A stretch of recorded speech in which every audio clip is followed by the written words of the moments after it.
No. Sorry. Yes.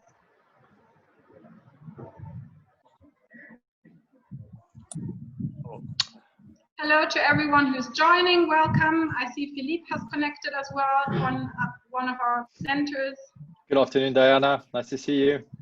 Nice to see you too, Peter. Hello, Philippe. Hey, how are you? Hello. So now we have officially started. We have also put on the recording, so the whole thing will be recorded. People can also follow afterwards. So it's 3 o'clock, Diana, so you can open the meeting. Yes, shall I start? I can give a few more minutes for our remaining presenters to join, but I can already slowly start. I see Zorica is also joining, which is great. So yeah, first of all, good afternoon from Zanzibar. I am based here on the beautiful island, and I have the pleasure today to be the moderator on behalf of LT&C. And we will be addressing in this webinar the topic of the effects of the pandemic on ecotourism destinations and protected area management. And more specifically, some of our LT&C example providers will share insights into their crisis management. So over the next 1 hour, we will hear testimonies and insights from our LT&C members and partners on how the crisis has affected them in their organizations and eco destinations, and what lessons they were also able to learn so far. So a few housekeeping rules. Peter has already mentioned that the webinar is being recorded, so it will also be made available via our social media channels later. And if possible, for all those of you who are not part of the presenters, if you could just mute yourself and switch the videos off, as much as it would be nice to see all of you, but it would just be easier for the connection. And yeah, for the speakers, as you know, you have a 7-minute presentation slot in which you will either be able to share your screen, or as a backup, Peter also has the presentations and can always share the presentations via his screen if there should be any troubles. But most importantly, I would like to introduce our speakers to you. So first of all, we have Peter Prokosch, who is the founder and director of Linking Tourism and Conservation. He will start with a short introduction note. And then we have Sibylle Riedmiller, who is the director, and Benjamin Taylor, who is the project manager of Chumba Island Coral Park in Zanzibar. We also have Greg Bakunzi, who is the director of Amahoro Tours and Red Rocks, a community-based tourism initiative in Rwanda. We have Swain Wilhelmsen, who is the founder of the base camp Masai Mara in Kenya. Also, we welcome Aiva Rukel, who is the director of Soma, a nature tourism business in Estonia's Soma National Park. Also among us, we have Timothy O'Donoghue, who is the executive director of the Witherwind Foundation in Teton County, Wyoming, in the US. And we have Zorica Urosevich, who is the director for International Relations and Partnerships Department of the UNWTO, and also the special representative to the United Nations in Geneva. And last but not least, we have Philippe Moreau, who is the director of Green Act. So I see that most of our presenters have joined us, which is great. So over the last weeks, we have had many, well, different reports and different media coverages saying that nature in some parts of the world has recovered during the pandemic. There have been decreased pollution levels in major cities. There has been wildlife returning to certain areas where it hasn't been sighted for a long time. But on the other hand, we know that these pollution drops are only very short term, and that also there have been an increasing number of reports of increased environmental crime, especially in protected areas, happening during the pandemic. So for us, of course, within Linking Tourism and Conservation, it's very important to see how conservation is tied to communities and livelihoods. And we have seen very much how the pandemic is affecting especially vulnerable groups and areas of our world that are threatened already, and are even more so in these difficult times. So for us, it's really important to use this, this opportunity of the webinar to see with some of our example providers and with representatives from different organizations to talk about the impacts that the pandemic has had on conservation and communities, but also to start a discussion and to brainstorm a way forward and solutions of how we can protect these LT&C examples and also other important conservation and ecotourism projects around the world. So without any further ado, I see that I think we have everyone here so far from the presenters. So I will give the word to Peter, who will start with a short introduction to LT&C and also to the sort of the main key questions that we wish to address with the webinar today. Thank you. So thank you very much and welcome everyone who is joining this seminar or this webinar. It's also an experience for us to run these remote meetings. We recently had our annual meeting also done this way, and people after that said it was quite effective. So we tried this out. I know that this time we have many people with us which have not yet been a member of LT&C. Therefore, I will show you a little presentation about what we are and what we are aiming for in this.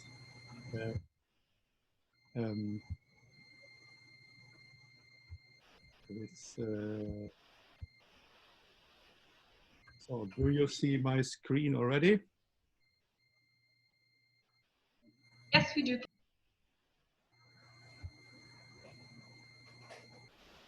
So I hope you see my little presentation. So LT&C, Linking Tourism and Conservation, is a Norwegian registered organization. And all our members know this, that we have been over the 6 years profiled 40 different examples where tourism is supporting the establishment or development of protected areas.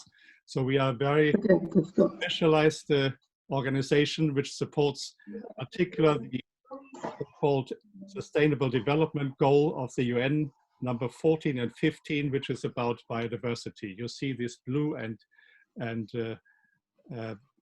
green squares of these SDGs 14 and 15. And we are therefore specialized on those because we think tourism has a lot to do with preserving conservation and has a great potential there.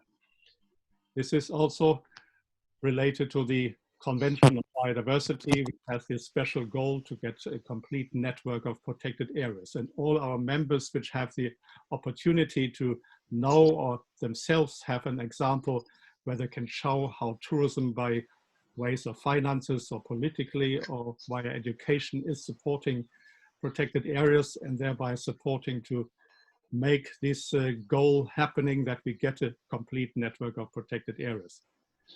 Here you see an old slide with not all the 14 we have, and you see the world map of all our members, which we call penguins.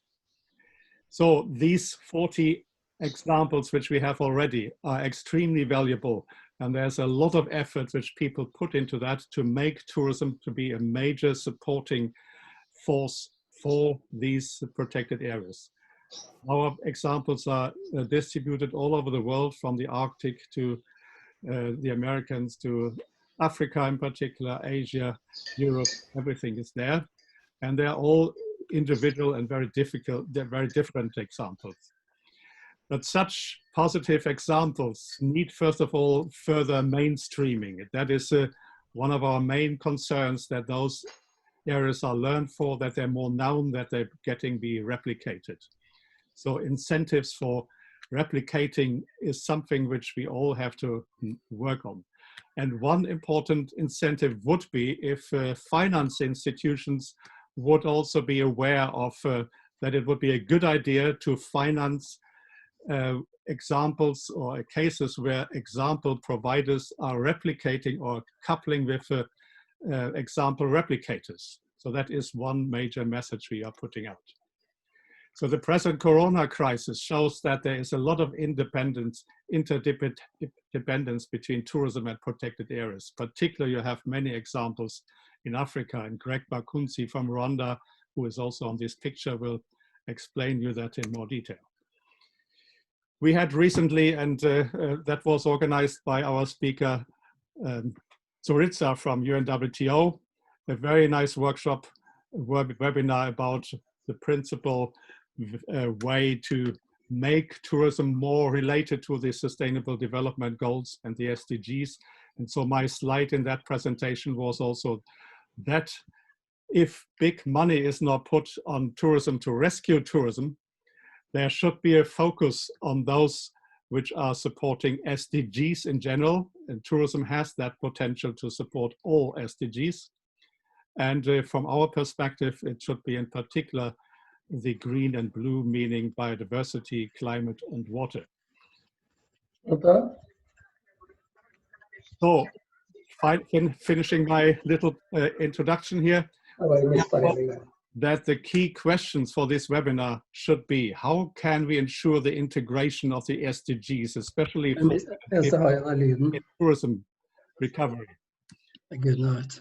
Somebody should mute their Yes, please mute your microphones, everyone who is not presenters.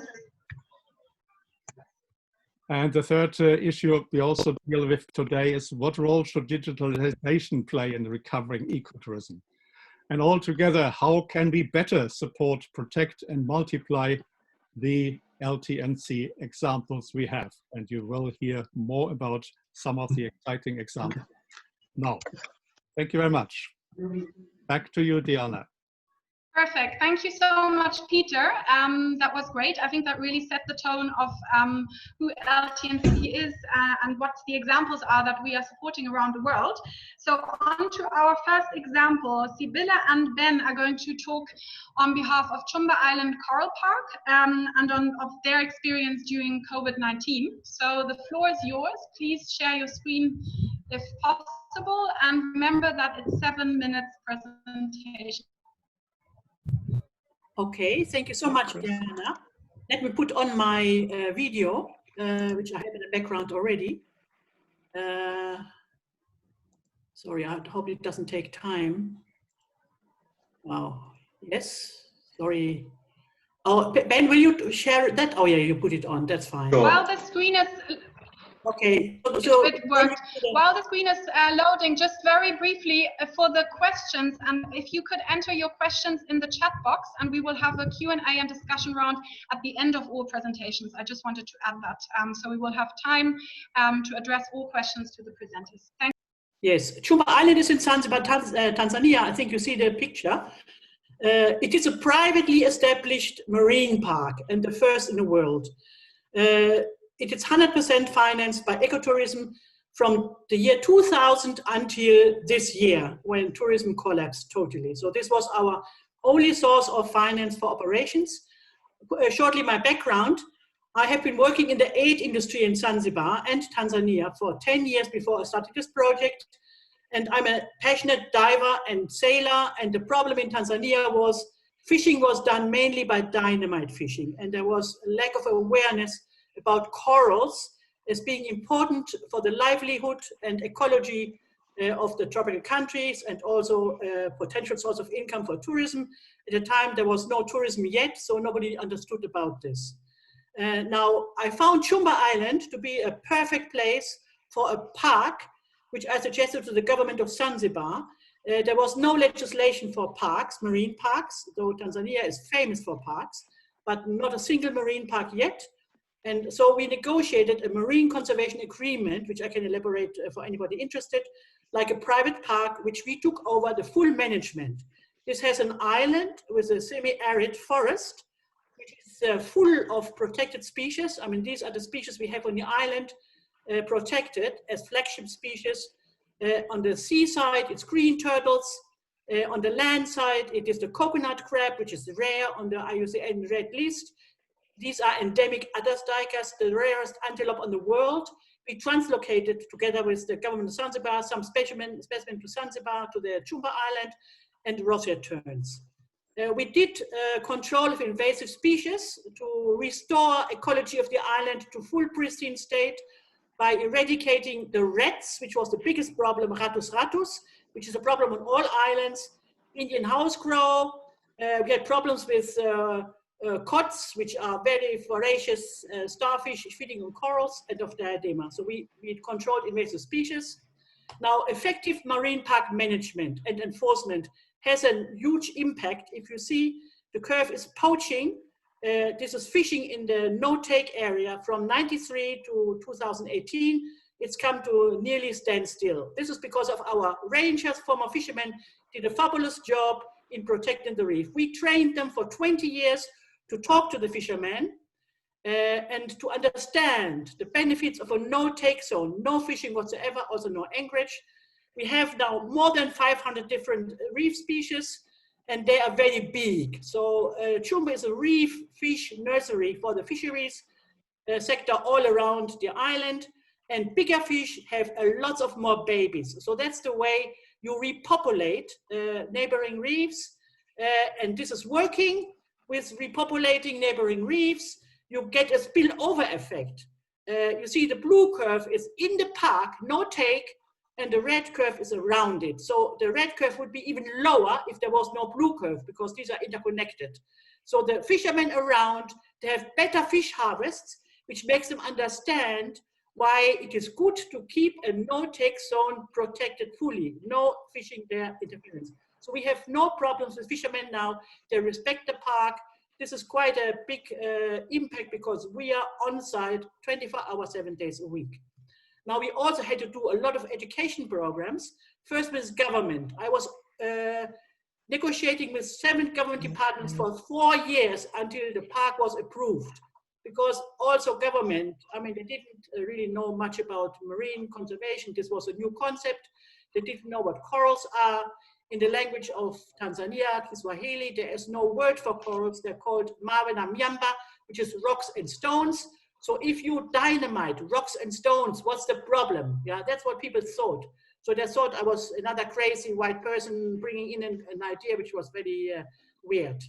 Okay, we did workshops for fishermen and taught our rangers who were recruited from the villages to do enforcement through education, to let fishermen understand the spillover concept. So they see once they protect the area outside, they have more fish to harvest. Then we brought this into the education system through teacher training, producing teaching modules, school excursions. So far, we have covered more than 10,000 students, pupils, teachers, and community members. So that's about summarizing in a very small nutshell 30 years of work. The critical issue and the next step we have to make our education more efficient and have a bigger impact is that, as you might know from quite a number of countries in the tropics, that surprisingly people living around the coasts and the beaches and on islands very often don't know how to swim. So it's very difficult for them to snorkel and to see with their own eyes the beauty of a coral reef, and to understand that coral reefs are not only very important for the ecology of their countries and for the fisheries sector and for livelihoods, but also such a beauty, and that tourists pay a lot of money to just look at coral reefs, so they are worth protecting. So that's the story of Chumba Island in a nutshell. Thank you so much. Now I hand over to Ben, because I said actually that tourism has collapsed, but we have not been sitting there with our arms crossed. Ben has taken over from December, and now come our mitigation measures. Okay, thank you.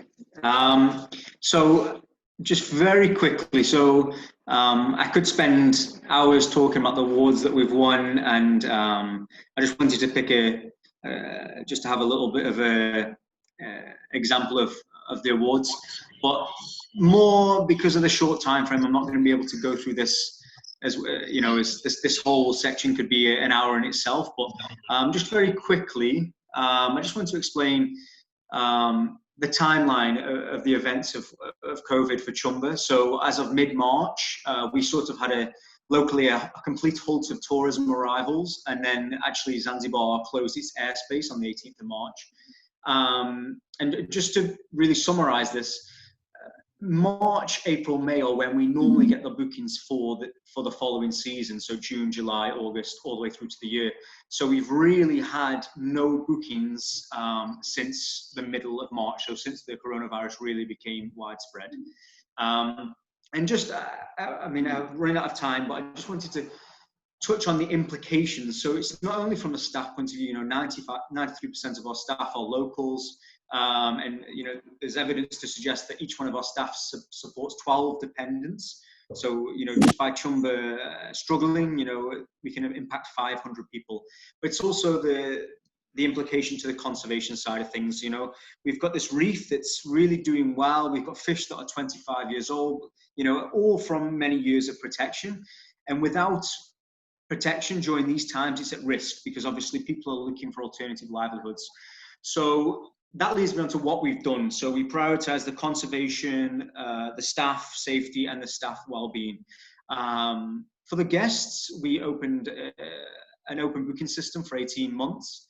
So that means that any guest that has a booking now, their booking is valid for 18 months, but we can reassess that if the coronavirus starts extending longer than that.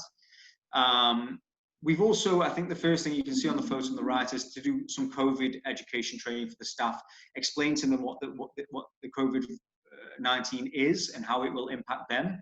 And this was probably, I think, either the end of February or the start of March. And at this time in Zanzibar, COVID was not really a real thing.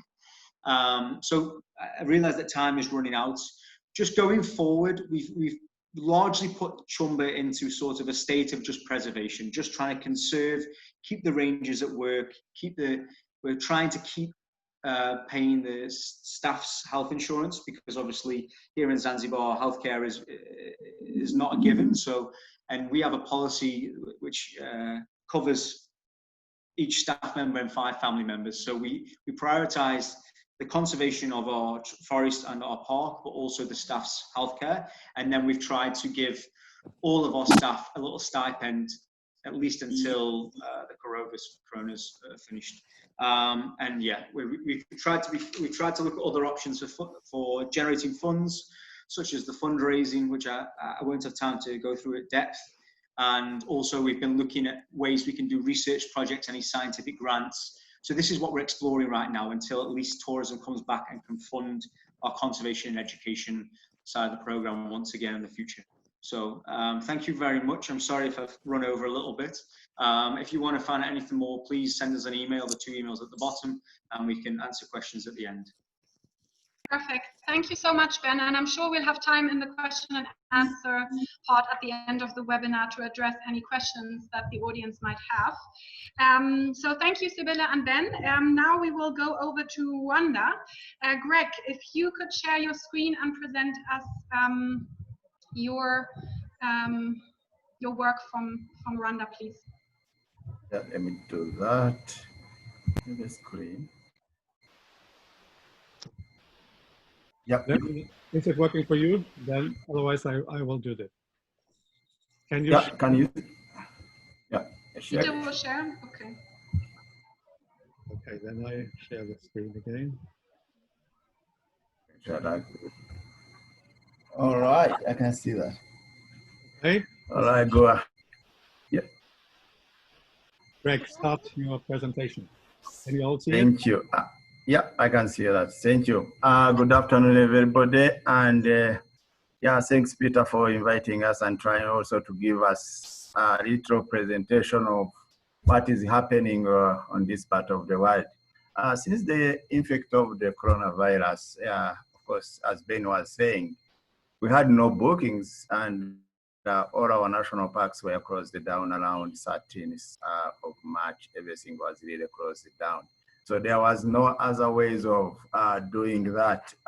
Trying also to see how can the community really, survive, because most of our community members were surviving on ecotourism, whereby they sell all their products and things like that. But when you go back to places like we have the Virunga National Park, which was really affected during also the coronavirus, where some of the rangers were killed. That was also another case that came. It's all about the conservation issues and education program that is really needed in this part of the national. Hello? Can you hear me? Yes. Oh, good. Yeah, sorry. Yeah. So while we did one of the leading economy casualties of this coronavirus was the industry itself and the local communities that the local communities were benefiting from this. From the COVID-19 outbreak due to the travel restrictions, most of the tourists, of course, decided to cancel their bookings, and nothing was really going on. Everyone is, there are still some restrictions. We had almost like different cases around in Rwanda, we had almost 487 cases and 2 deaths. We have to say we are not that bad according to other countries. But what we are carrying on in our initiative, we are carrying on some trainings. As Isabel was saying, we need more trainings to train to give a hope to our community that tourism will be back.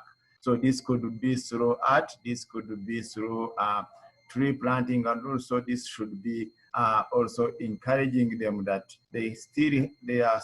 tourism will still come to normal, even though it's not going to be like it used to be, but still it's gonna come. If we don't give them the hope of tomorrow, they are gonna still go back into the national park and start encroaching the park, cut out some trees, and when they are trying to get the money through the charcoal, all these things we need to find a solution. The other thing where most of the locals would just grow their own food and try to distribute them in hotels, but they are no longer doing that. So we need to find a solution. So there is a quick, what I would suggest, if you go on the last slide, Peter, I would say there is a need for cooperation. We need to cooperate. I would like to call the partners under the linking tourism and conservation to get together and see how can we work together to bring back the tourism, the ecotourism enterprise on the map. I know this is not something that Peter or Craig or Ben or Diana by themselves, they are going to do by themselves, but we need to come together and find a solution of how are we going to bring back the industry? What are we going to do? We already know that we are not going to be like the way how we used to operate.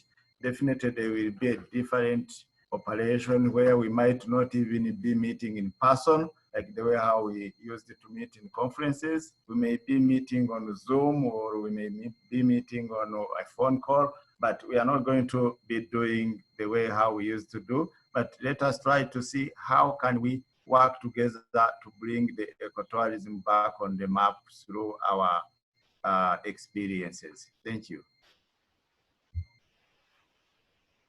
Thank you so much, Greg. That was very inspirational and a very important message to say that we should work together and find ways within the LT&C network to strengthen our work and our approaches.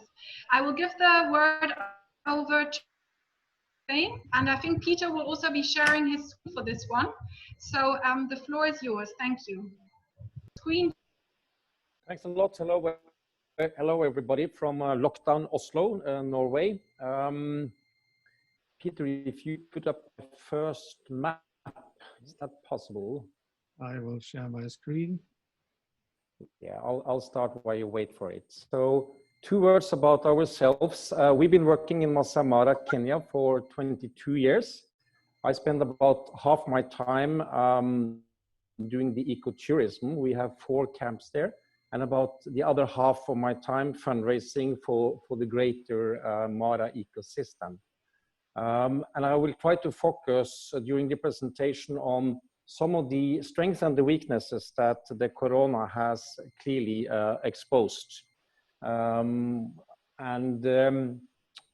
Of course, it's in times like this that both the strengths and the weaknesses are becoming very clear.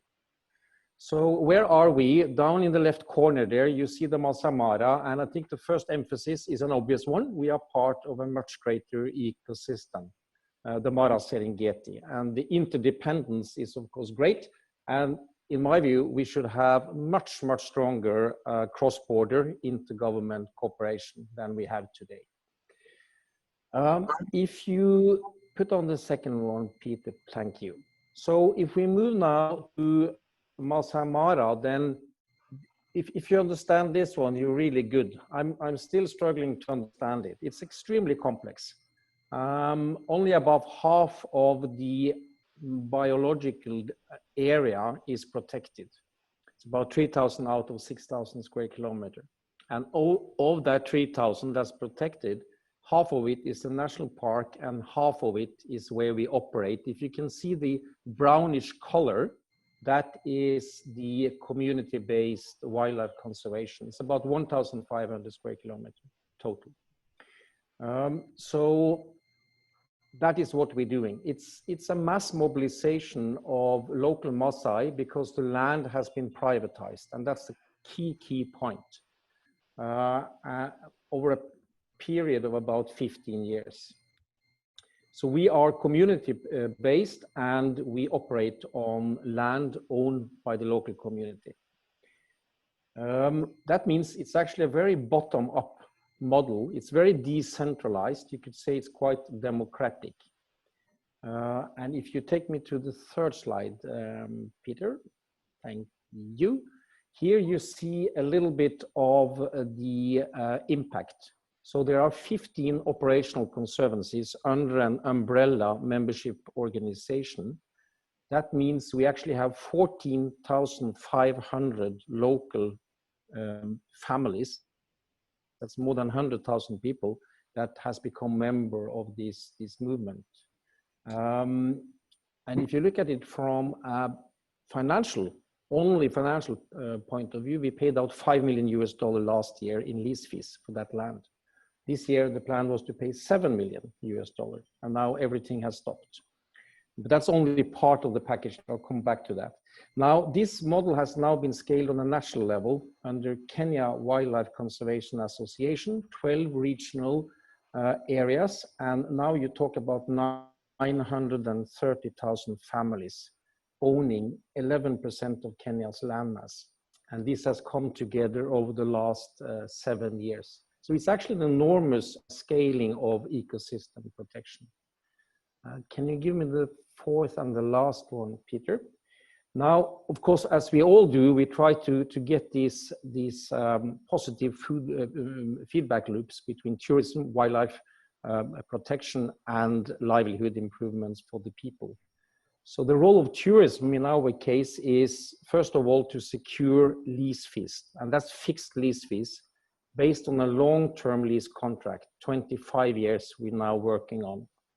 And of course, like us all, we try to secure local jobs, build local capacity, protect the culture, and a whole range of community projects. So it's this holistic approach, it's a big package, and creating this needed win-win. And part of that in our case is to allow controlled grazing for cattle, which is of course the core of the Maasai culture, and not like happens in the park, you basically make that illegal. Now to the strengths and weaknesses. So I would say Corona has exposed the biggest strength is the partnership, because now we're being tested. And any partnership that's not built on trust will collapse.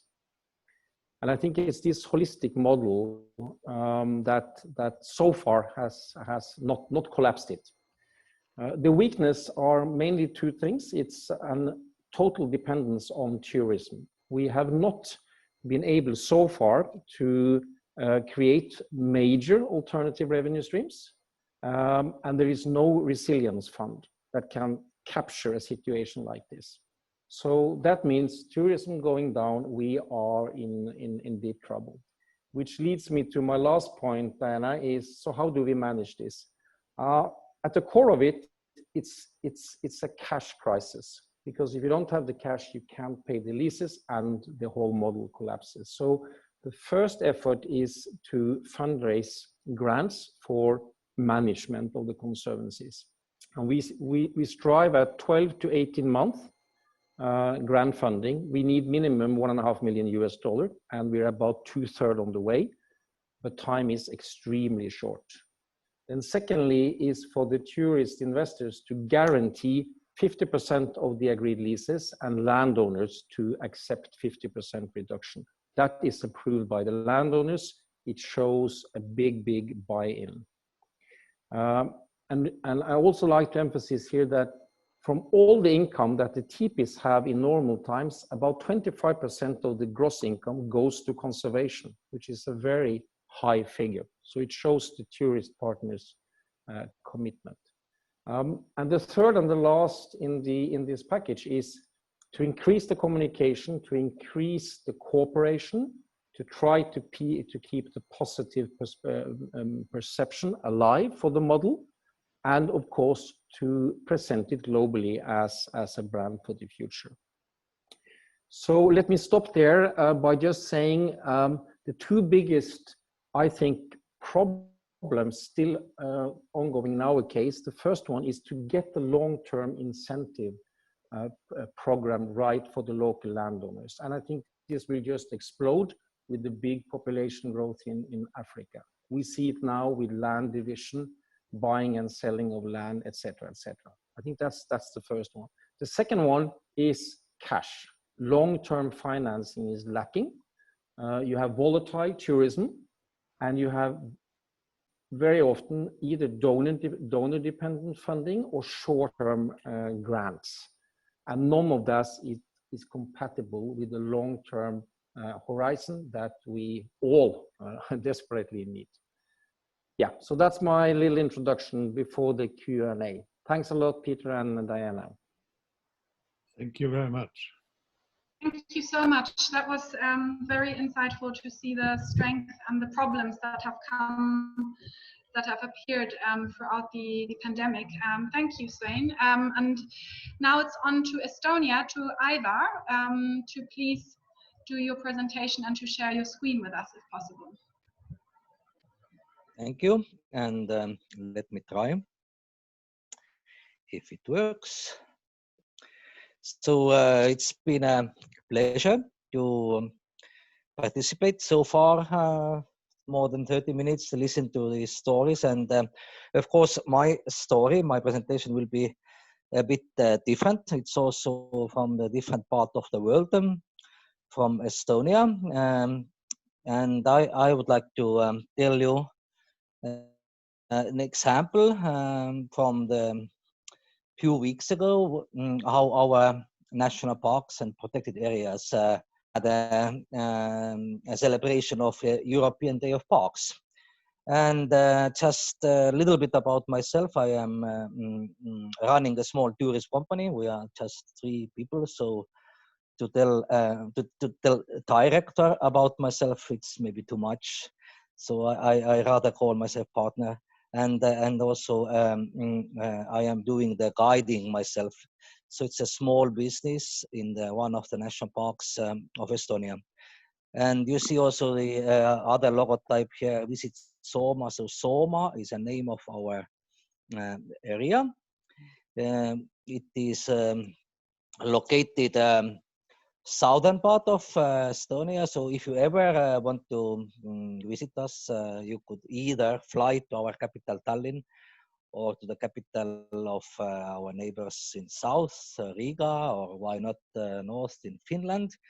And the area itself, it's about 400 square kilometers.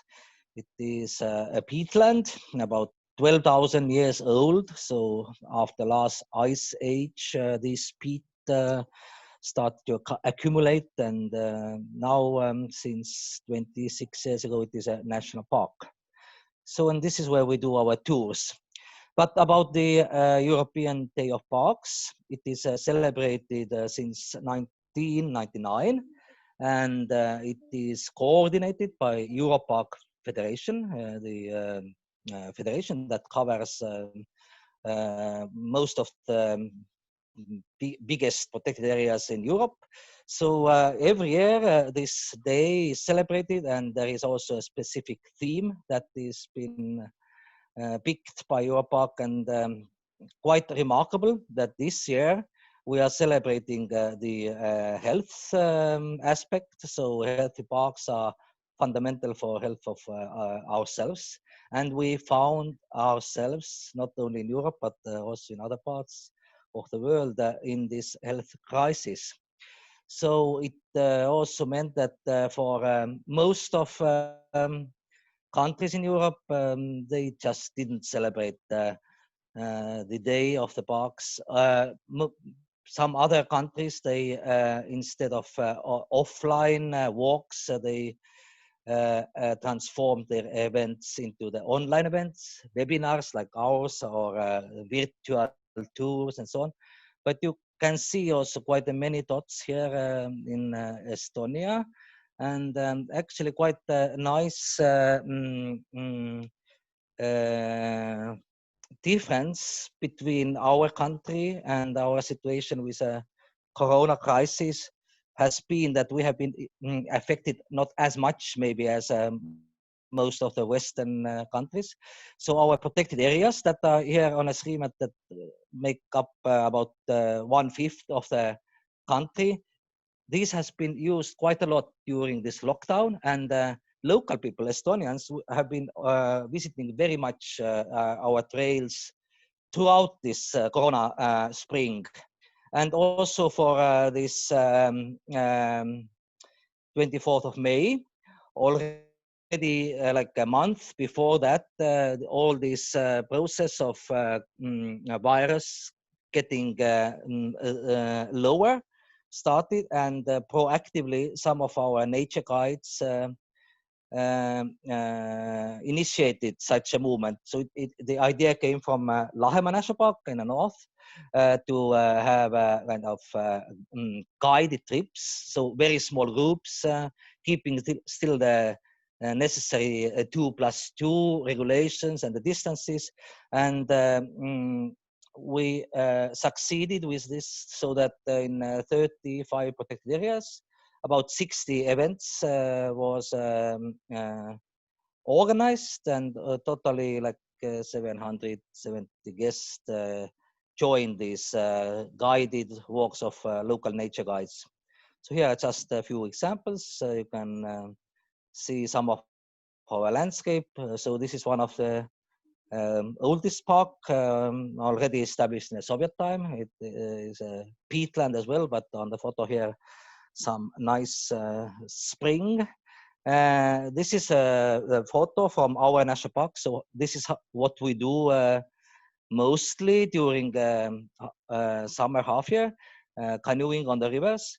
And actually, every weekends we have had during this March, April, May, we have had some customers, because being outside, it has been also according to regulations as something that you can do here, and also the rental of such canoes has never really stopped during the corona times. So luckily we have a domestic market. So of course all the foreigners are missing still, but we hope for the foreign visitors coming back in a couple of weeks from the European countries.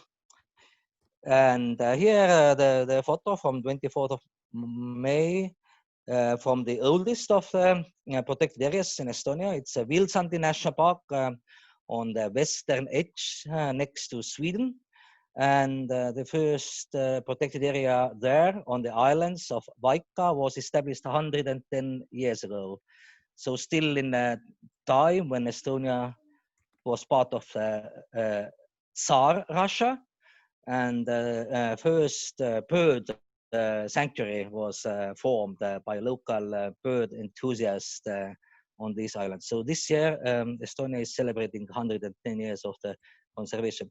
So here, just to explain you that the initiative came from private sector. So here is my colleague from North, Kaisa, whose idea it was to celebrate the Day of Parks this way. But we wouldn't it wouldn't been possible to do it without the support of state sector. So same way like here, we had 4 or 5 Zoom meetings with representatives of environmental board, state forest management center, both organizations, part of the Ministry of Environment. As well, we was supported by Estonian Tourist Board and several like associations like Rural Tourism Association, Nature Tourism Association of Estonia, Ramblers Association, and so on. So I hope I kept my 7 minutes, and thank you for invitation, and I'm looking forward for other interesting presentations about Corona times, and also looking forward for questions if you will have. I'm very happy to answer afterwards. Thank you. Perfect. Thank you, Ivar. You were right with the Estonian timekeeping. Yes. So that's very good. And thank you for giving us some hope about a positive example of domestic tourism. We have a saying. In protected areas. We have a saying here about you Germans, that Estonians, we like to be even more Germans, as Germans are, in the punctuality.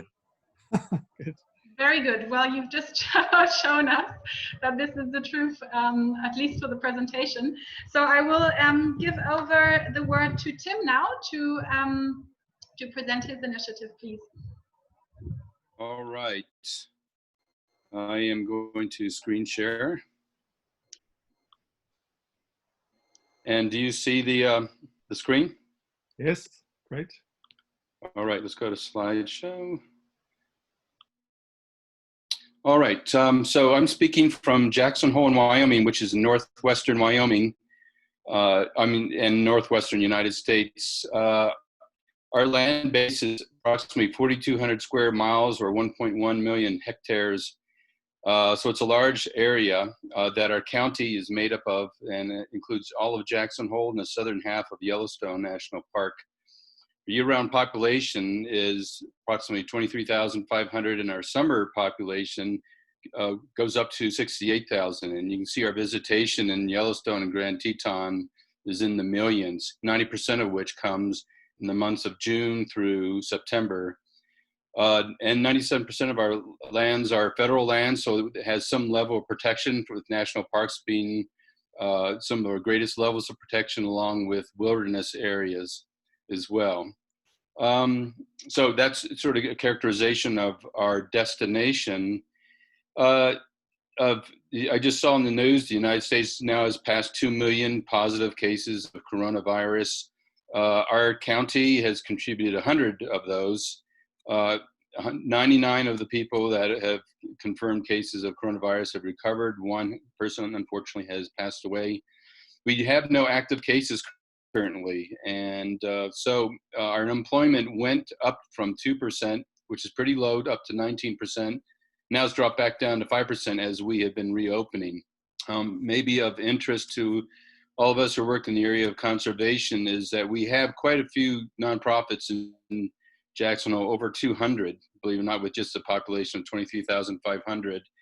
Of those 200, there's a lot of them that have a conservation focus, and the coronavirus situation and the economic impacts have been such that we expect a number of conservation organizations to basically dissolve because financially they're not viable now. And so there's a number of conservation organizations that are looking to merge, to combine forces in order to survive and hopefully pursue their collective missions.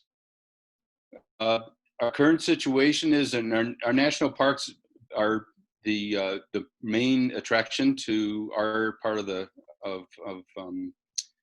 area, and they're in a phase reopening.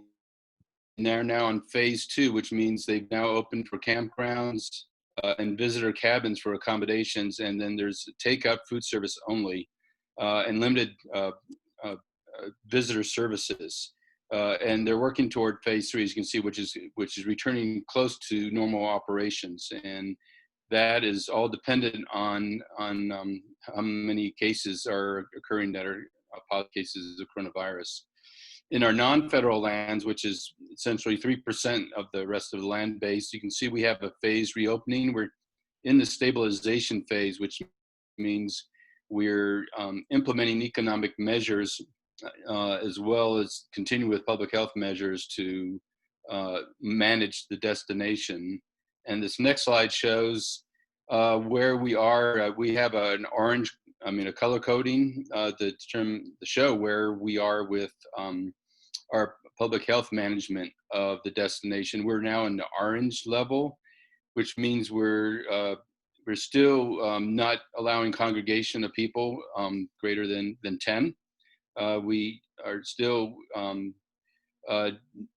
there's food service is now actually heading toward yellow, which means people can actually go and dine in, but there's social distancing requirements there.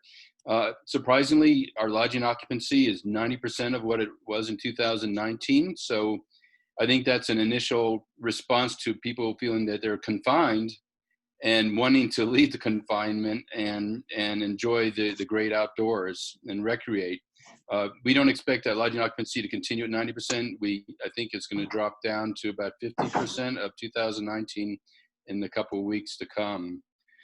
The positive response from our community is we have a community foundation that is quite good at fundraising, and in 10 weeks they've raised $3.5 million to accomplish a number of different programs, from financial aid to local families and school children for food, housing, hot meals and groceries delivered to people who are medically quarantined. So close to 300 people now have been served by this program. They purchased medical supplies and testing and hired more nurses to help with testing and tracking individuals that have COVID-19. And just there's a number of other uses of this $3.5 million that have been donated by private individuals here. For those who know Teton County, we have the highest per capita income in the United States of over 3,000 counties. But our community is actually quite good at philanthropy and contributing to causes, not just in the U.S., but note to everyone all around the world. And then you can see that they purchased masks and thermometers. We do have a little interference here.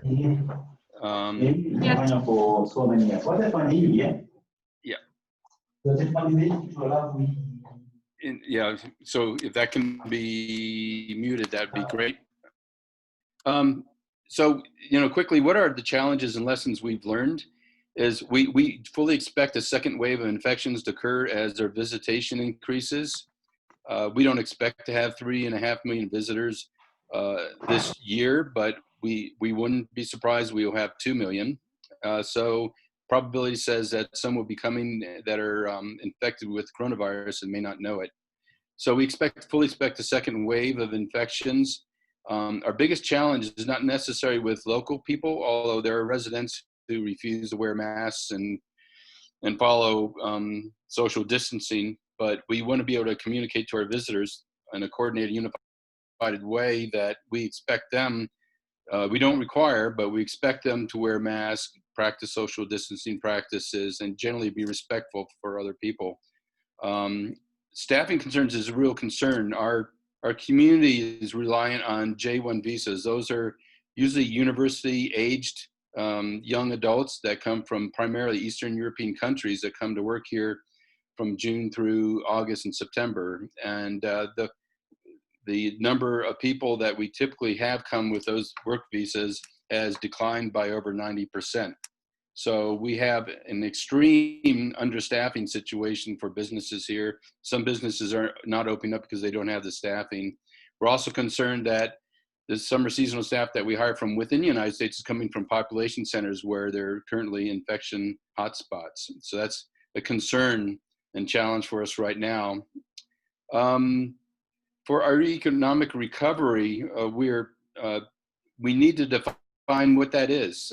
And everyone I've talked to, no one has quite yet defined for their own destination what economic recovery looks like. What metrics are they using to determine their progress toward economic recovery and whether they've actually arrived at a recovered situation. So that's one of the lessons we're learning and trying to work toward, is to come to a consensus on what economic recovery looks like here. A big challenge is, and this tends to be human nature, is that when we're in a crisis situation, we tend to go back to what we feel is safe and known, and we're no exception to that. The people who make decisions here wanting to go back to the old norm, which is to go back to just attracting as many visitors as possible, to measure our progress and our health according to traditional economic measures, and not so much on the environmental and social and community measures. And so our challenge is how do we integrate sustainability and destination management goals according to the SDGs into our economic recovery plans. That's a challenge, and that's something that I know a lot of destinations are trying to figure out right now, is to ensure that economic recovery doesn't disregard sustainability and destination management, but it includes those kinds of goals, strategies in their plans. And then lastly, we need to integrate the response recovery, reopening plans of our different stakeholders here. So our national parks have their own recovery plans, national forests have their own, local government has their own.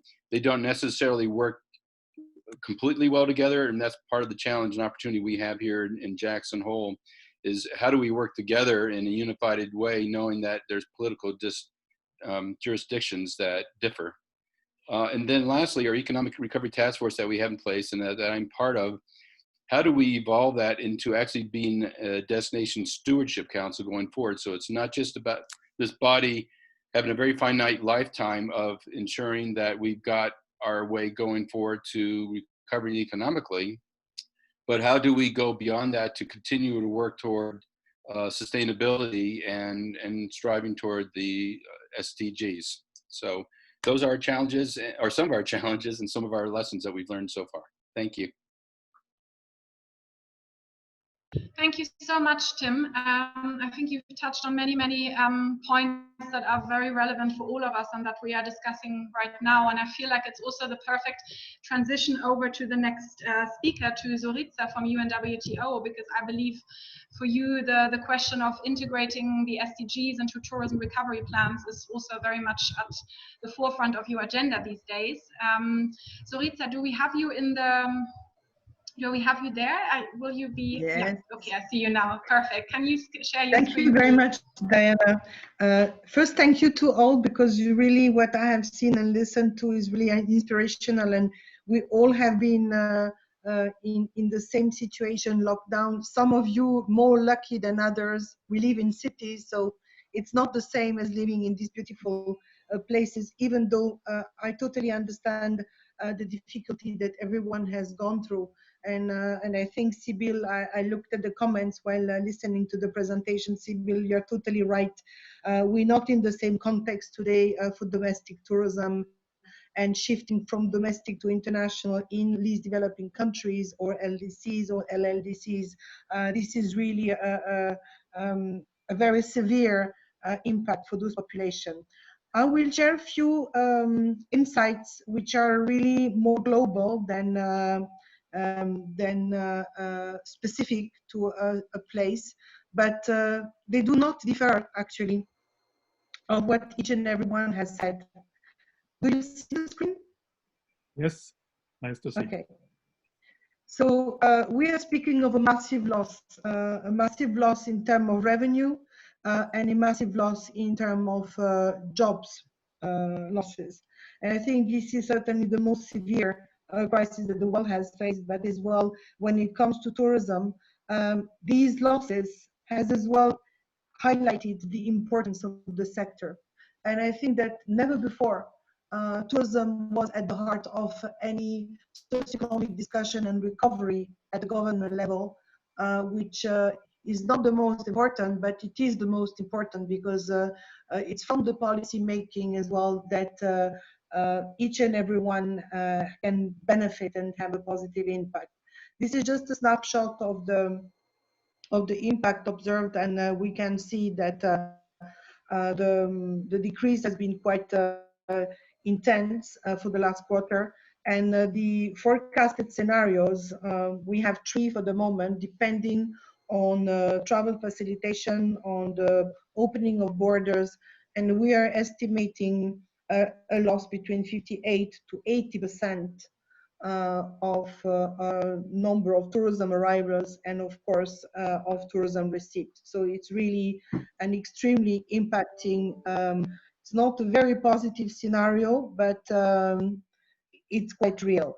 The good news is that we see that many of the countries are currently opening their borders, and therefore we could anticipate maybe a better result. Sorry, I'm stuck with my slides.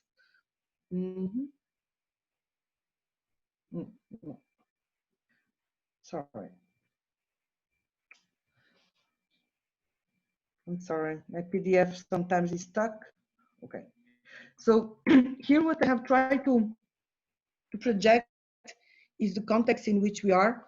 And on the right side, really what we are heading at, adaptive measures and stimulating demand. And I think that coordination at all levels is important and more prevalent than ever. And I think that when it comes to sustainability and growth, but as well digitalization of the ecosystem and competitiveness, I think that the connection between conservation and tourism is obvious. And I think that examples that I have seen today and maybe more, maybe we should have, I think, and maybe Peter, this is maybe food for thought for the future. As much as we loved your pyramid, I can say three-dimensional expression of the SDGs, I think that it is extremely interesting and important to demonstrate the economic value of conservation related to tourism, because we know that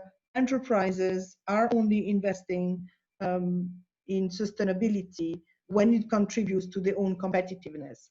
But what is as well extremely interesting and very different in what I have seen today is that there is a lot of initiatives that are led by the civil society. And I think that it might be as well an opportunity for the civil society to have a much bigger role to play in the future. I think that it is an interesting avenue where all partners are required, and maybe, I don't know how you sense that maybe the civil society in all this discourse between public sector, private sector, SMEs, enterprises, I am not sure how much I have seen about the civil society and NGOs. You know, really, it didn't strike my mind that the CSO has been involved in the discussion for recovery.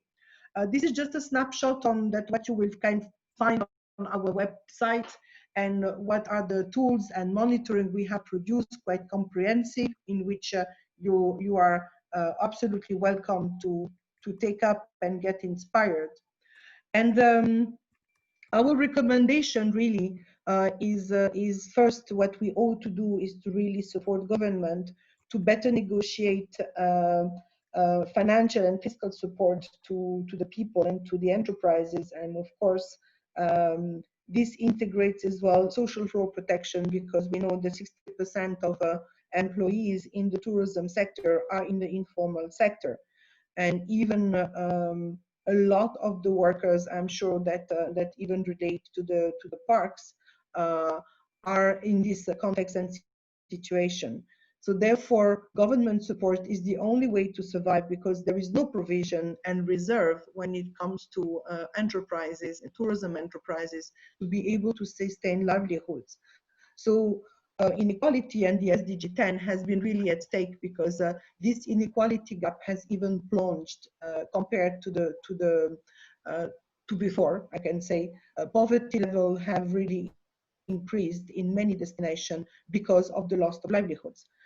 Now, by recovering, I think it is as well important to really look at safety and security, because this is going to be the key element to build trust and confidence for the tourists to return.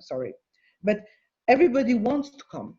And I think that here again, there is a multi-entry point and a multi-responsibility between government, which are responsible for customs regulations overall when you enter a country, safety and security at airport points and so on. But as well the private sector, restaurant, hotel, and lodges, to be well prepared in receiving the customers in a safe way. And more safer you are, better you will be having customers. The importance as well that was mentioned on few occasions. I'm really happy to see that. I think that digitalization can help tremendously to reach out to the customers, because we know now that more than 90% of travel is being purchased online, and therefore the marketplace is ready there. If you are smart enough to penetrate that marketplace, because there as well, there is many ways to do that. I think that everyone, even in remote places, have really a stake on the table. So what we have seen as well in this crisis is that it is not sufficient only to give recommendation, and we have as well direct technical assistance packages that we are providing to government, because as a UN organization, our members are government, but of course we work with the private sector and the civil society. What we have done is we have really tried to enhance and strengthen our partnership with international finance institutions, because we sense that it's not sufficient only to support change and to make a plan and to adjust and to help on these processes. What is as well very important is eventually to have the opportunity to invest further and to invest better. And I think that with the way we have now been used to live since now a few months, by eating local food around us and trying to do everything around us, the minds of people might have changed and maybe be more inclined to actually purchase more locally, enjoy more local foods, and really enjoy the local context. The other value proposition I think that national parks have as a really unique selling point is that people want to go in places where there is not many people. And I think there as well, there is really an immense comparative advantage in positioning holidays and vacation and visitors to join and to come in places where it is peaceful, where there is no crowds, and where people can enjoy themselves in feeling safe. So the future is rather, we can say, maybe provides a lot of opportunity. We know that to be able to realize the SDGs, there is an estimate of the need of 2.5 trillion per year of financing to be able to reach that point. I think with the crisis, this might take even longer than 2030. And we are really prepared and happy to join forces with all of you in the future, in being able to actually participate or disseminate as well the opportunity that LT&C and partners are able to provide to the global community in tourism. But definitely there is a lot of space for that. Thank you. Thank you, Zorica. I think you've given us a lot of food for thought and many points for our discussion. I see that in the chat there's lots of questions and first discussions that have come up. So I'm sure we'll be getting back to you with some of these. But first, and well, last but not least, we have Philippe, who will speak on the subject of digitalization in tourism and about Greener Act. Philippe, the floor is yours. Hello, good afternoon, everybody. Thank you for the invitation. Thank you, Diana. Thank you, Peter. Nice to see you all. Thank you, Greg, as well. Nice to see you. Great presentation. I'm going to share my screen now, and I'll show you quickly what is Greener Act. So let me just share.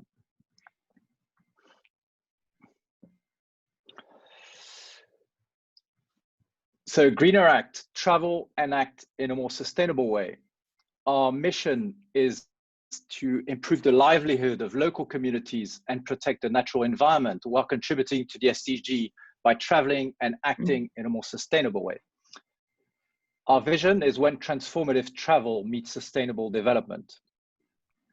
So what is Greener Act? Greener Act is the one-of-a-kind app which allows travelers to make positive changes by engaging in community projects and to support local causes in order to create a more sustainable world when they're traveling. So right now I'll stop here and share my phone, and I hope that this will work.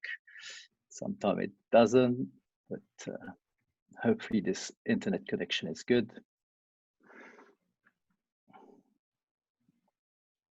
So just tell me if you see my screen. Yes, functioning very well. Great. Yeah. Thank you. Just a little welcome message on this app. We are very proud to have as well LT&C as a member at Greener Act. This is how it works. It's got 4 different areas: greener places, greener events, greener causes, and greener cluster. This is a geo-reference app, so you can see that I'm in Funchal in Madeira, but if you download it and use it at your place, you'll see what's happening in your area as well. So what is a greener place? A greener place is an entity. It can be a hotel, travel agents, NGO, and I'll take an example here because we are in this webinar with LT&C. I will take LT&C as an example. So here you can see the LT&C greener place with all the information here, who works there, with the reviews. It's a very transparent app. You can comment here. You can put good comments. You can put bad comments. It's like TripAdvisor. It's a real transparent way of communicating. You can see the greener events that they have organized. I'll go a bit later on into explaining you what is a greener event. You can see the greener causes that they are supporting, and as well, I'll go down later on and show you exactly what is a greener cause. And after, more importantly, you can see the commitments. These commitments are linked to the SDG. So right now, these are the 2 commitments that I want to showcase to people, the number 14 and number 15. You can put as many commitments as you wish, and you can qualify them by explaining exactly what you're doing as a commitment. I'll show you another place actually in Nepal here, who's a partner who has many commitments, and you can see all the commitments that they're defending: the no poverty, the zero hunger, the good health. And after, you can just go there and understand exactly what they're doing on the ground. You can also comment or rate these commitments if you wish. As well, it's a very transparent way of showcasing the best practices that you have. So these are places. It can be anything, any organization, any associations. Once you are a greener place, you can organize events. So we've got another member as well. Greg has been a very active member here. He's got various events organized. He's got one here, which is a festival happening on the 29th of August. So you can register here. You can just say that you're interested, and after you'll log on your interest on this event. You can see how many people are already interested in participating in this event. I just said that I was interested, so I'm the last one there to show my interest. You can have reviews directly. You can have commitment. They haven't put greener commitments yet, but I'm sure they will. And it can be anything from a festival that Greg is organizing to a tree planting. So we're doing right now in Madeira, where I'm based. We're doing a post-COVID Earth Day because we couldn't celebrate the Earth Day. So we're doing a 2020 tree planting organization. This has to do as well with the bushfires that we've been having in Madeira. It's just to replant the forest. So if I click here that I'm interested, it will show that I'm interested, and after it'll give me all the relevant information that I need to have on this specific event. So anything from a beach cleaning to a tree planting to an environmental or social responsible event, you can create here. You can also create greener causes. So a greener cause is, as I say, it's a cause. It's something that you want to support. We got a few members here as well who have created their cause. I'm going to show you one which is doing extremely well. I'm based in Madeira. Like most of the destinations, most of the hotels have been closed down, but there's this association that decided to feed the neediest people. There's quite a lot of homeless people in Madeira, and they've just created this cause, and they generated quite a lot of funding. You can see here 63 donation, 3,400 euros they managed to raise just through this app. And how it works is it's a donation that you just click here. You can remain anonymous if you wish or not, and it's done through PayPal, so there's no commission. You pay €1, they get that euro on the other side. You can see the top contributors on this. You can see the most recent contributors. I guess everybody appears here if you wish to appear. If not, you remain anonymous, like the people here have remained anonymous. There's a lot of reviews on this cause because it's such a great example. So you can comment here, and after these other commitments, it's literally zero hunger that they're trying to achieve. I know that Greg has started one as well. Here, it's an art and cultural conservation in Rwanda. There's a few donations which are starting. which is great. And there's a few as well, a few comments here. So this is just a simple way of raising funds, and you can send that to your clients like this. They can support you as well during these difficult times during COVID. Clusters are not open yet, but it'll be an aggregate of various greener places so that you receive market intelligence from your own community cluster. And I'll show you just quickly how it works. I will show you how the back office works, because this I'm showing the traveler side, but in order to register, in order to have your organization registered on Greener Act, you will have to go through a back office, and I'll show you quickly how this works. I'm going to share my screen here. So you would have a back office here. You would just enter 3greeneract.com. You would register your place. So this is a normal place here, which you have the information about your greener place. You can have your contacts where you are registered. Oh, sorry, this internet just, I'm back here. You can just put your contacts where you are based. This is georeference through Google. I was talking about the SDGs. This is where you can really showcase and select the SDG that you're defending. So you just select them here, and after you can qualify them here better. You know, you just put whatever the qualification is here. So this is a great way for you to showcase what you want your client and what you want your stakeholders to see. If you have certification, you can add them there. I know that Shumba Island has a certification that they've added as well, as they're a proud member as well. You can just select them from here. You can have various people managing your place. You can associate workers there. I'm just going to go quickly to most relevant information.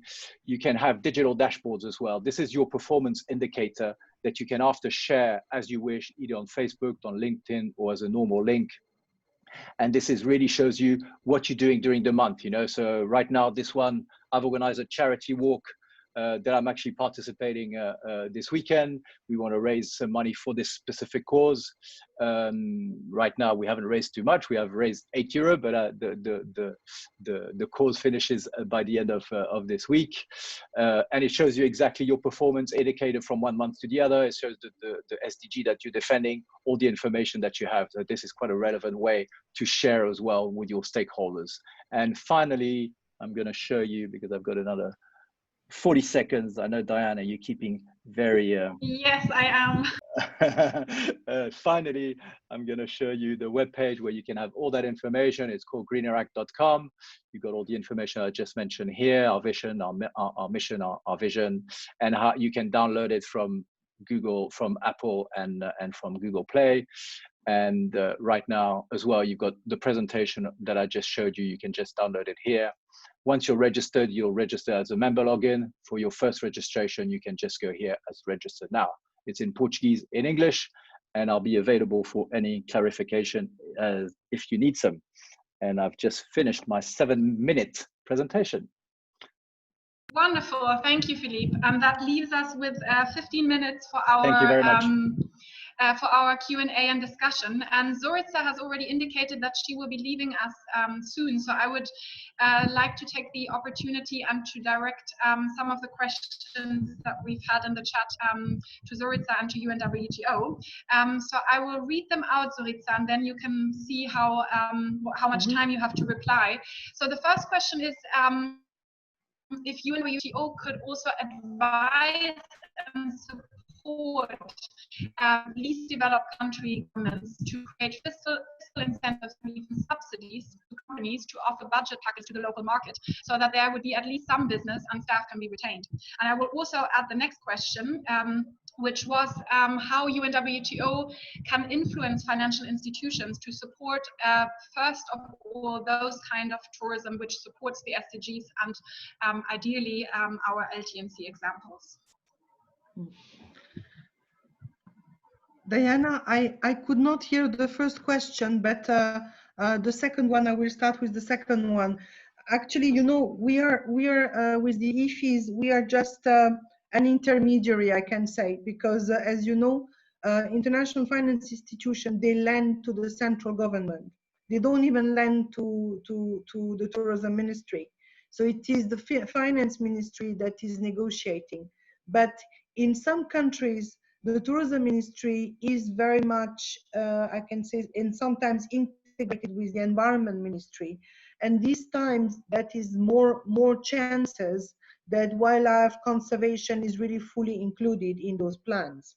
What I can tell you is there is the World Bank Group is really a big space. There is a whole dedicated part of the World Bank that is dealing with biodiversity, green growth, blue growth, ocean economies, and so and so. So there is an incredible awareness on that. That is on the one part of the IFIs, but on the UN system as well, there has been a number of initiatives led by UNDP, and some of them are a mix between the UN and the World Bank, like the JEF, for example, but they are institutions that are long-lasting. There are some new schemes coming, and maybe this is something that we could be looking at, and I'm happy to, when we receive information that is not relevant for our constituency, as I did this morning with Peter, I will share with you, and then you can share it to the networks. Perfect, that's much appreciated, and I think that can be really one of the benefits for our LT&C members as well, that we can sort of pass on this knowledge in the network and then see how we can join forces to apply or to make a case. The other question, Zorita, was about UNWTO advising or supporting least developed country governments to create fiscal incentives and subsidies. The question came from Sibylle, so in the sense to help companies to offer budget packages. Yes.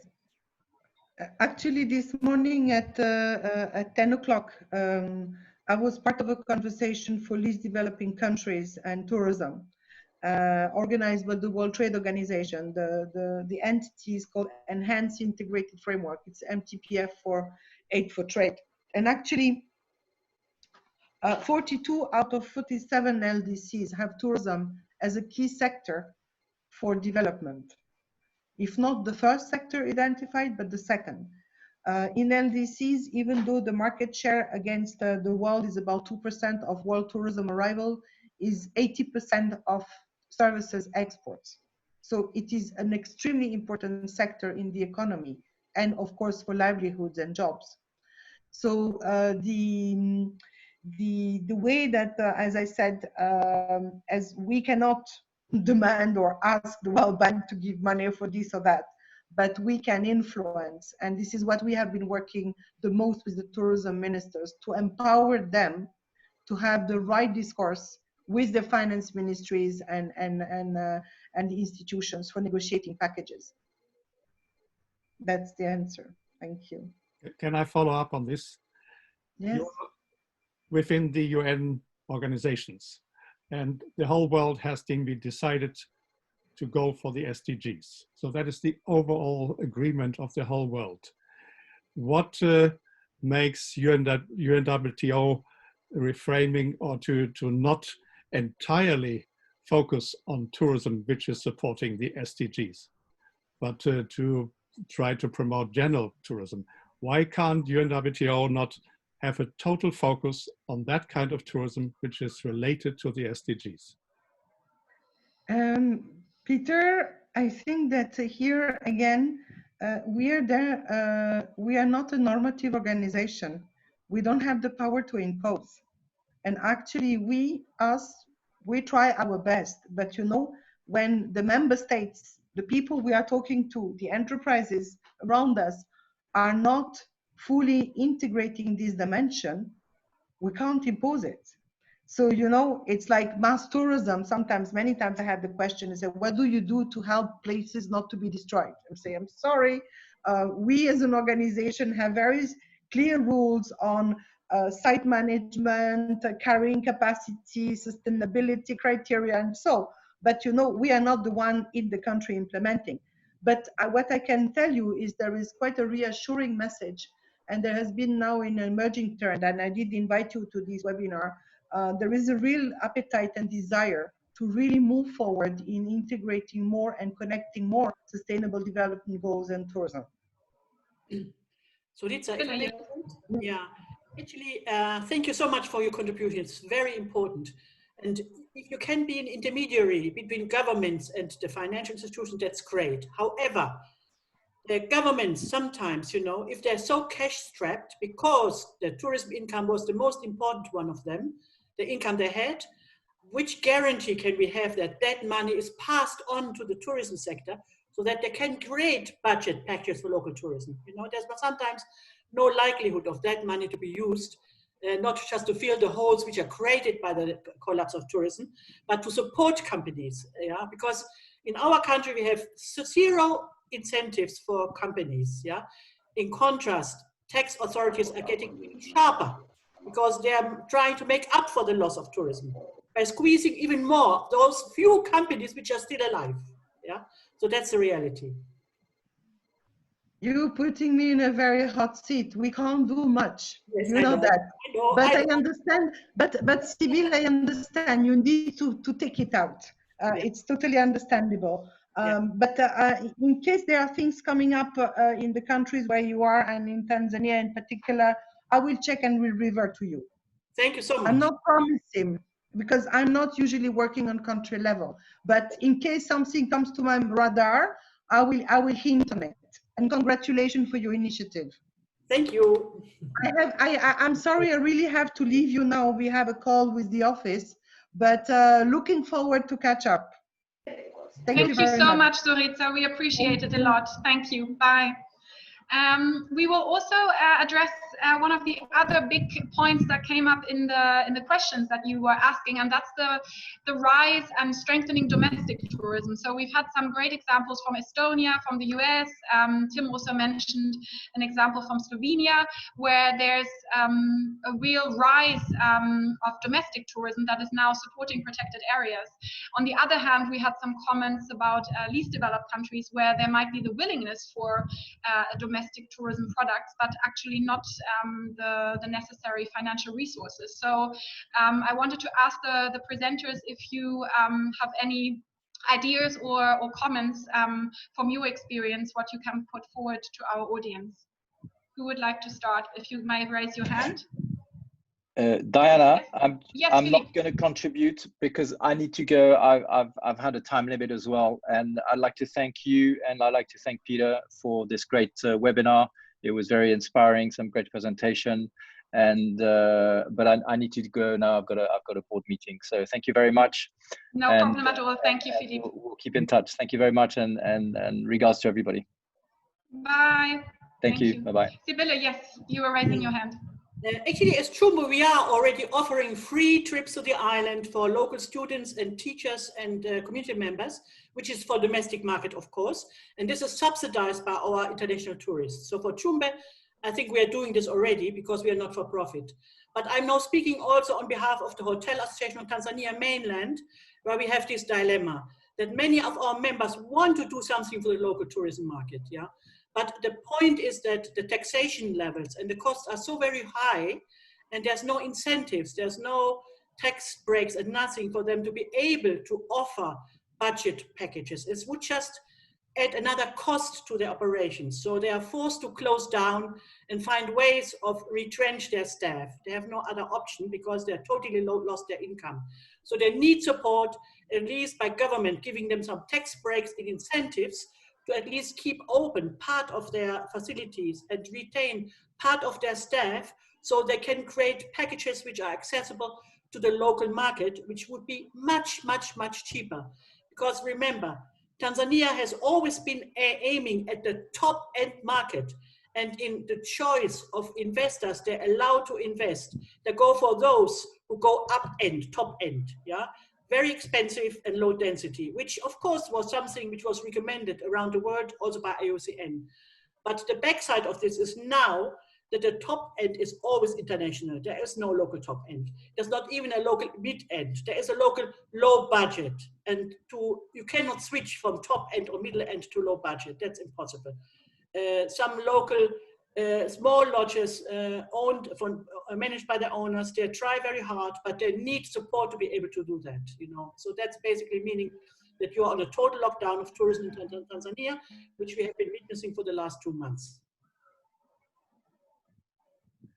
Maybe we can hear Svein, if you would like to add your perspective, yes. Just a short one, because I'm in the same situation, unfortunately, board meeting waiting. I have very much the same view as Sibylla. I think it's extremely important and good point long-term with domestic travel. I think in Kenya, there is some TV shows and TV program that is now trying to promote safari tourism and moving the increasing middle income part of the society from going to classic beach resorts, kind of the big hotel places, into more ecotourism destination, which is positive. And secondly, fully agree on having free stays for pupils and students from the local society. We're doing the same thing, but in the short term, unfortunately, the cost level, especially on land leases, is too high. So it doesn't bridge anything. Long term, very important. Short term, it's a small contribution, unfortunately. Yes. Thanks a lot for the invitation and participation. Great fun to listen. Thank you as well. I see that we are reaching the end of our webinar. So if our speakers would like to have a few 10 seconds short message towards the end to with the sort of key message that you would like to end on, then that would be much appreciated, and then we will end. Tim, if you would like to start. Well, I think what's really important is it's continued conversations like these, whether it's in webinar format or other sort of forums, to bring together people from all around the world and continue to cross-fertilize our efforts, because there's a lot that we can learn from each other. And I hope that Peter and Diana, your organization, our organization, as fellow penguins, will continue to encourage these conversations and organize them. I think this is a very good opportunity for linking tourism and conservation to gain further visibility too at the international level. So thank you for the opportunity. Thank you, Tim. Greg? Yeah, I would really like to say thanks, Peter, for organizing this.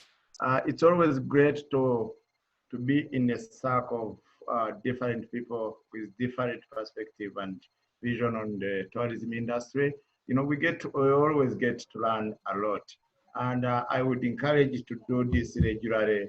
Not only because of the COVID-19, but also once we are back to work, we should be doing something like that. Thank you. Thank you, Greg. Iva, do you have something to add? No, the final message?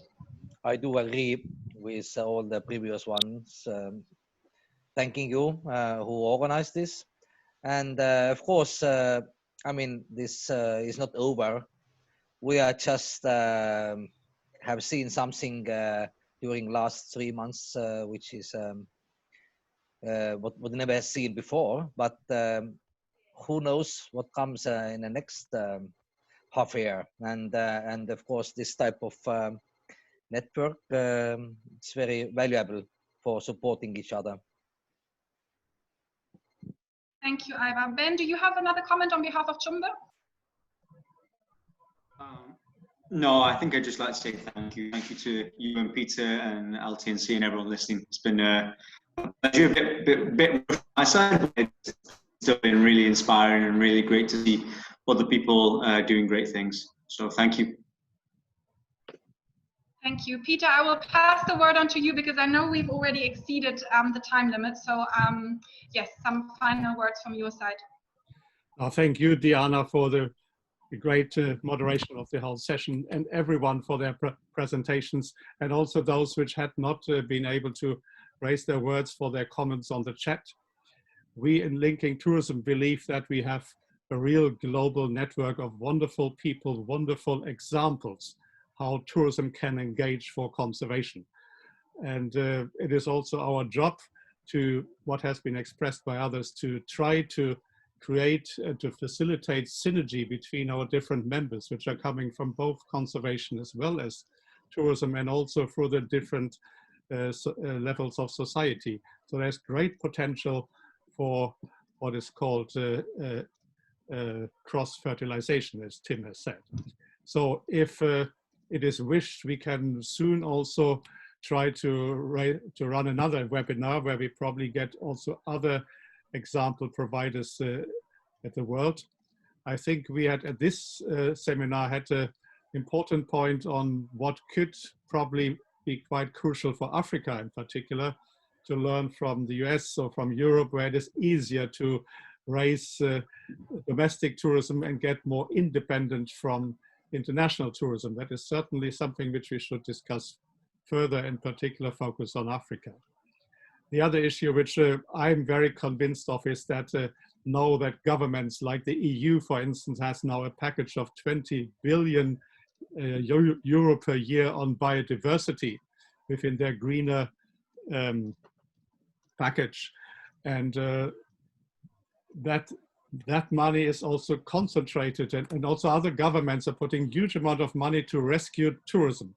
So that if we could, in our organization at least, and liaise with a similar organization partners to run a major movement, that this money should not spend just in broad way to rescue tourism, but to rescue tourism which is actually supporting the future we want, which is expressed by the Sustainable Development Goals.